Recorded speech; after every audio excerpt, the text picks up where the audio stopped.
jam jaga ah.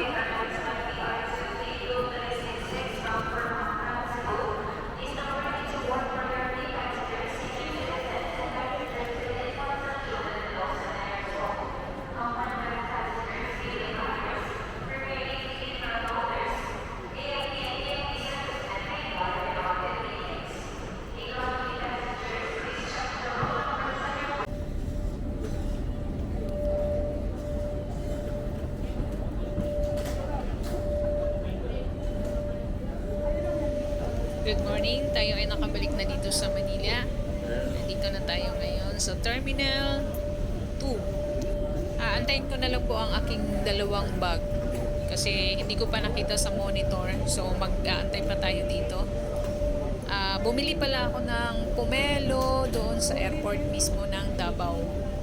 FYI lang po, doon po sa mga nagbabakasyon sa Davao tapos gusto makapagbitbit ng pomelo pabalik ng Maynila, ang suggestion ko sa inyo, kung gusto nyo naka-box ng karton, wag na po kayo bumili sa labas para hindi po kayo mahirapan magbit-bit-bit-bit papunta ng airport. Kasi doon po sa airport mismo ng Davao, meron din po silang binibenta na naka-box at same lang yung price, same quality, same ng pangalan.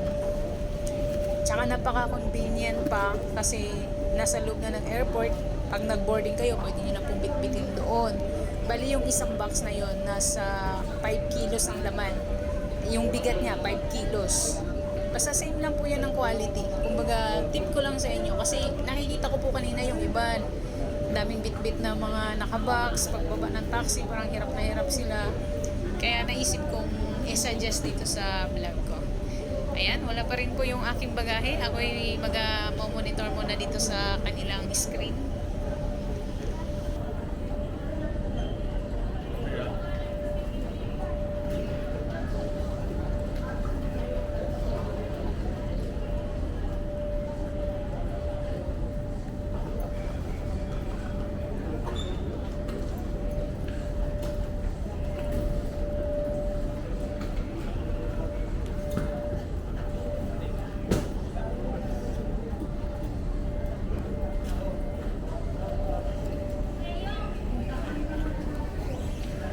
Ayan na po, nakikita ko na po ang aking dalawang bag, isang green at saka isang black. Ayan na po. Ayan na, at ating dadamputin. Actually, ayoko sanang i-check-in yan guys eh, kasi lang sayang yung bagahe ko. So, at yan po yung pomelo na nabili ko. Ngayon, ang isa-suggest ko na naman po is about sa transportation dito sa Terminal 3. Terminal 3. 3 ba or 2? Terminal 2. Dito po kasi guys, pasensya na doon sa yellow taxi. Medyo mataas po talaga yung presyo kasi airport taxi nga daw po. Bali, isa-suggest ko lang po dito kung gusto nyo pong makatipid, umakyat po kayo sa taas kung saan po yung departure area. May elevator naman po or escalator, pwede po kayong umakyat doon.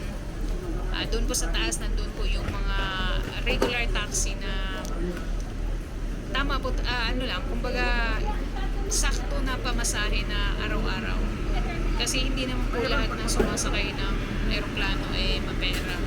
Kasi last Holy Week na alala ko, lumabag din po ako dito sa Manila International Airport. Ay yung nasakyan ko po na taxi, yung yellow taxi, yung taxi ng airport. Biruin nyo po, nasa Shangri-La pa lang yung area ko.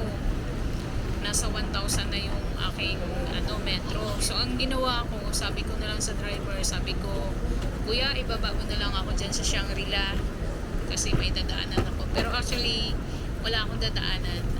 Hindi ko lang nagustuhan kasi sobrang laki na yung pamasahe. How much more kung darating pa kami ng Balintawak, may 2,000 na. Usually kasi ang pamasahe namin from airport papunta po sa amin sa Balintawak sa bahay na mismo, nasa 600. May tip na po si manong driver noon kasi ang pinakaano noon nasa 500 lang, 550 ganon. Pero pag walang traffic, na try ko din po talaga nasa 400 lang. Basta sa taas po, nandun po yung mga white taxi na ano, doon sa departure area. Wag po dito sa arrival kasi sobrang mahal po.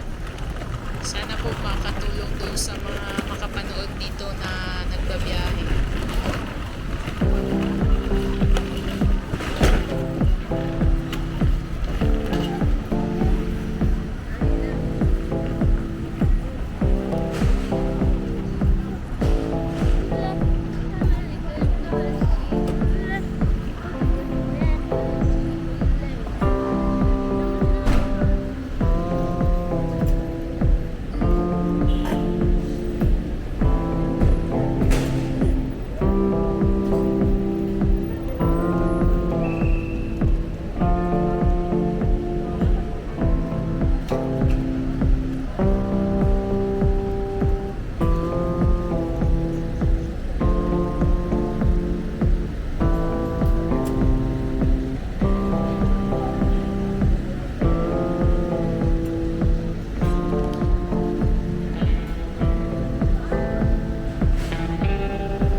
Pero kung may budget naman po kayo, pwede naman po sumakay dito.